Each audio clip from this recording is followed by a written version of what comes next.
ওই জালিম পৃথিবী তোকে আমাকে সবাইকে যাহা কিছু আছে এই মহাবিশ্বের তো একজন স্রষ্টায় সৃষ্টি করেছে। তোর উপরে যে নৃশংসতা, অমানবিকতা, অমানুষিক নির্যাতন, জুলুম, শোষণ চলে, রক্তপাত চলে, তোর কানে কি এই নিষ্পাপ মানুষের আহাজারি পৌঁছায় না? তুই কিচ্ছু করতে পারিস না এদের জন্য। জালিমকে তুই গুড়িয়ে দিতে পারিস না, জালিমের মৎসদ তুই ধুলায় মিশাই দিতে পারিস না। তুইও তো একদিন ধুলায় মিশে যাবি। এই মহাবিশ্বের স্রষ্টা যেদিন হুকুম করবে তোর অস্তিত্ব থাকবে না, তো আমাদের অস্তিত্ব আবার ফিরে আসবে, আমাদের রাজত্ব আবার ফিরে আসবে। ইনশাআল্লাহ আমরা আবার রাজত্ব ফিরে পাবো, কিন্তু তুই তো পাবি না, তোরও বিচার হবে।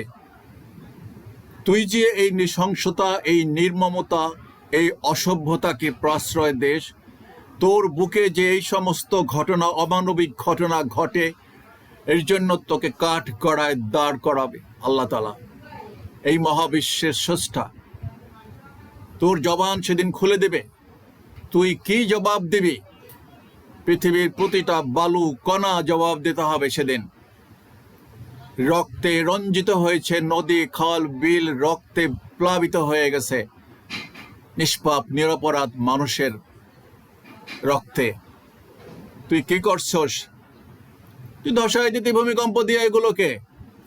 এখনো চলতেছে সেই অমানবিকতা, তার ধারাবাহিকতা, তার সিলসিলা, আর তুই নীরবে সব সহ্য করস। হ্যাঁ, কখনো কখনো ধসায় দেশ, ইতিহাস তাই বলে যে তুই ধসায় দিস অতীতে। কিন্তু কি নির্মমতা চলে প্যালেস্টাইনে, কি নির্মমতা চলে কাশ্মীরে, বিভিন্ন জায়গায় পৃথিবীর বহু রাষ্ট্রে আছে এরকম নির্মমতা।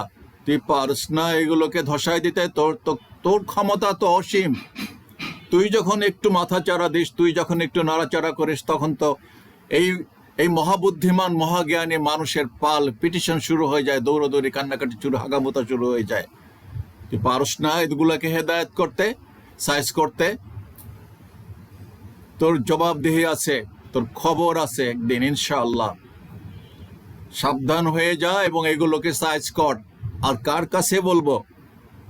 আল্লাহ শুনতেছে আমার কথাগুলো। এগুলো সব থেকে যাবে, ভেসে বেড়াবে। আমিও সেদিন দাঁড়ায় ফরিয়াদ করব যে এই পৃথিবী এই অবিচারের বিরুদ্ধে কিছু করে নাই, চুপচাপ ছিল, সব নীরবে সহ্য করছে।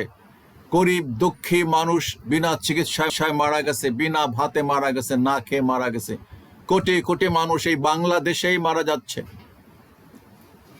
ঠিক আছে, প্রস্তুত থাকিও তুমি, আর আমিও থাকবো ইনশাআল্লাহ।